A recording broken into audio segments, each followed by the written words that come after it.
guys, welcome back to my channel. My name is Gloria. Thank you so much for clicking on today's video. Today I wanted to go through some of the plants that I bought from a local nursery in the Toronto area, which is called Crystal Star Nursery. I've purchased from them before multiple times, and yeah, this is just another one of their hauls.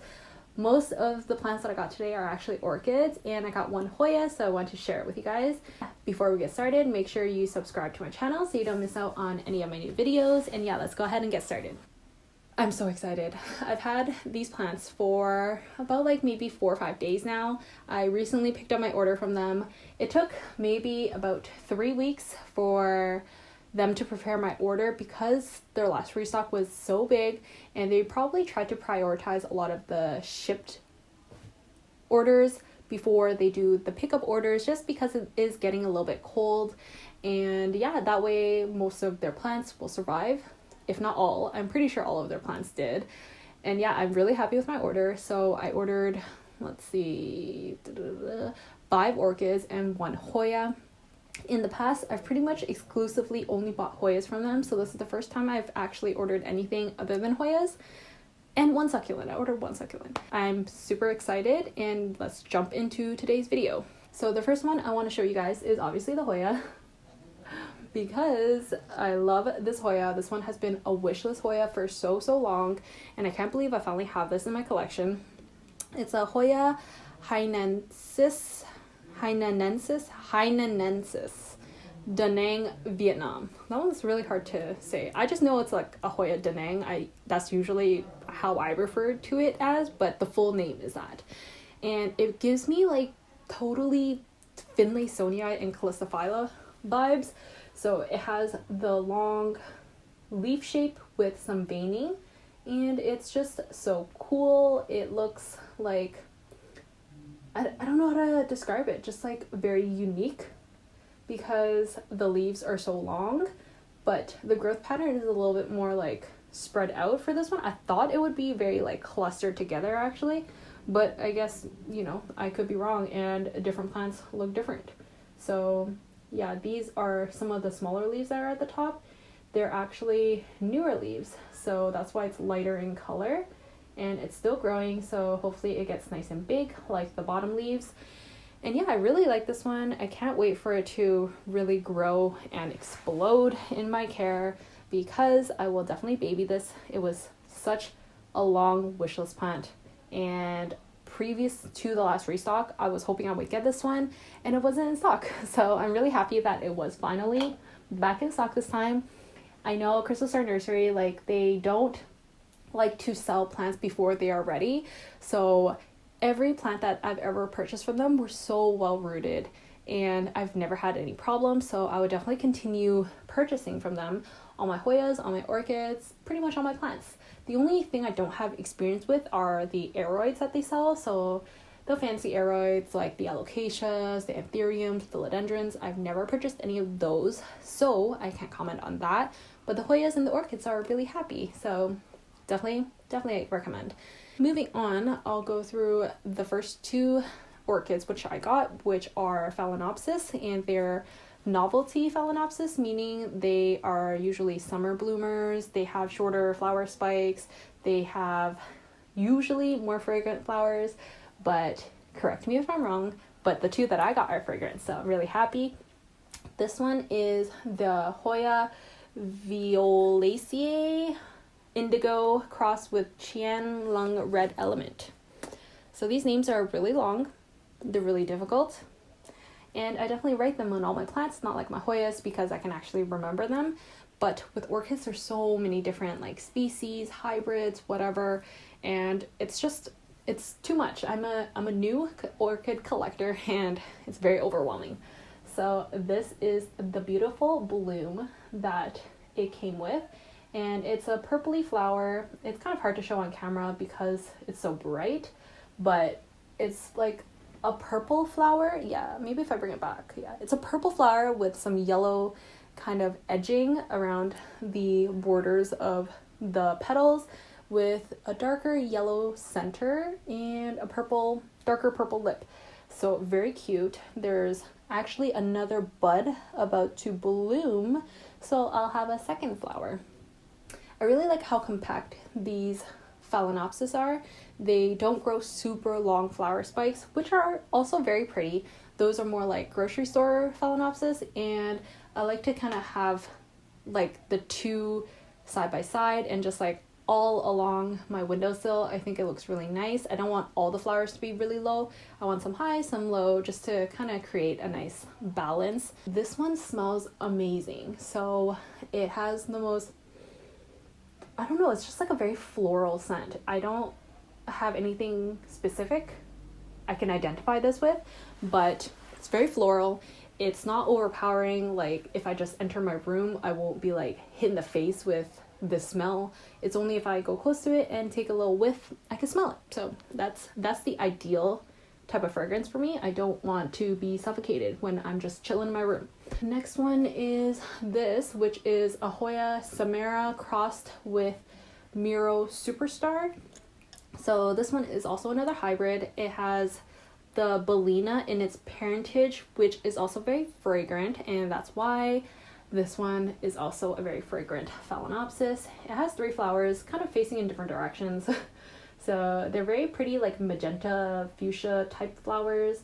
So very just vibrant and so cute. So the 3rd flower opened just recently in my care.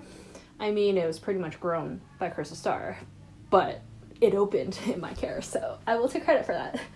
And I have another flower on the way, so hopefully they don't blast, despite me repotting it.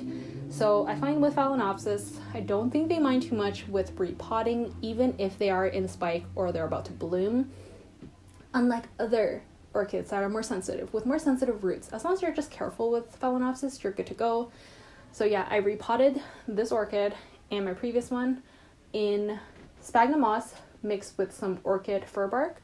So I just do like alternating layers. I watched Miss Orchid Girl's YouTube video and that's how I learned, and that seems to be working for me. I don't end up overwatering or underwatering these like orchids, and yeah, I'm a newbie, but I'm trying my best. And this one is definitely a nice beginner friendly orchid in the phalaenopsis family, and yeah, I'm really happy with this. I love these like novelty ones. They tend to bloom more in the summertime, and yeah, I'm happy that it's kind of blooming into fall, so that's always a plus, because if it came with no blooms, I mean, I would be a little bit sad, but I'd still have a healthy orchid. I just have to be patient. I want to show you guys my jewel orchids, which are all the hype right now because people are loving the foliage on jewels, and they're kind of just like really growing on the market right now, and they're just super easy. So they're pretty much like houseplants. They're terrestrial orchids and they can grow in soil. So I have mine potted up in 2 parts cactus soil, 1 part perlite, and they're doing just fine. I have other jewels that are in that soil mix also doing fine. So let's show you guys. This one is the MACODES SANDERIANA. Actually, it's in bloom, or it's in spike right now, so that's a flower spike, this long looking thing, but the foliage is what's really just like captivating. Just look at that. It's pretty much like lightning. It has the most stunning veins and just super velvety leaves. I think they're like softer than a melanochrysum leaf, which is saying quite a bit. It's like very just like pure velvet, and I really like it. This one is more like a lime green veins on the leaves. I'm probably gonna cut off this flower spike just because it looks like it's kind of like flopping down. I don't think it's gonna bloom for me, probably because I repotted it into some soil, because I just find jewels do better in soil in my care as opposed to moss. But I guess I won't be too sad if I lost the bloom, just because I'm more for the foliage for jewel orchids, and as long as a new little baby leaf comes out, I will be happy. So yeah, that is my MACODES SANDERIANA. Probably saying that wrong. Is it MACODES or is it MACODES? Comment down below, please. So next one is a LUDISIA hybrid. So this is a LUDISIA discolor crossed with anoectochilus roxburghii. butchered that. So yeah, that is a really stunning plant. It has bright like red veins, and even the leaves are pretty like maroon color, so it looks very similar to a LUDISIA discolor. I'll probably do a little comparison in a future video of like all my jewel orchids, but this one is just growing really well. I have so many different kind of shoots coming out. That's generally how jewel orchids grow. They kind of branch out and just grow more like horizontally, which is like really weird. But I don't mind it. I mean, this one looks pretty good. It's a pretty good size. I know some orchid sellers sell these fancy jewel orchids for really expensive, and I think Crystal Star Nursery, at least for their jewel orchids, are pretty reasonable for the size that they give you. And yeah, I definitely recommend this for all the jewel orchid lovers because they're so stunning. Like, it's just so like red. It doesn't even look like a real plant. It looks like a fake plant. So last but not least, I have my Dendrobium orchid. So I'll put the name on the screen because I can't really remember it and I don't really want to take it out of this pot. So I have a little nursery pot inside that it's potted in, but it's in a little cat mug, which is super cute. So this is a little miniature orchid. It's a Dendrobium, and I don't really know much about this, but all I know is it has very cute yellow flowers, which I can't wait for this to bloom, if it ever will. I know Dendrobiums are a little bit harder just because they like kind of a cooler winter, which is really hard. I don't know if my windowsill will be cool enough for it, but we'll hope for the best. So yeah, that pretty much concludes today's video of all the plants that I bought from Crystal Star Nursery. I really hope you guys enjoyed, and definitely support their business. They're a family-owned business run by the sweetest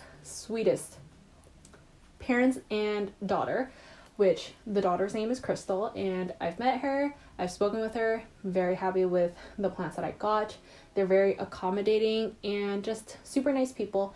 So I hope you guys enjoyed today's video. Comment down below which one was your favorite plant in my haul, and thank you so much for watching. I'll see you guys in the next one. Bye.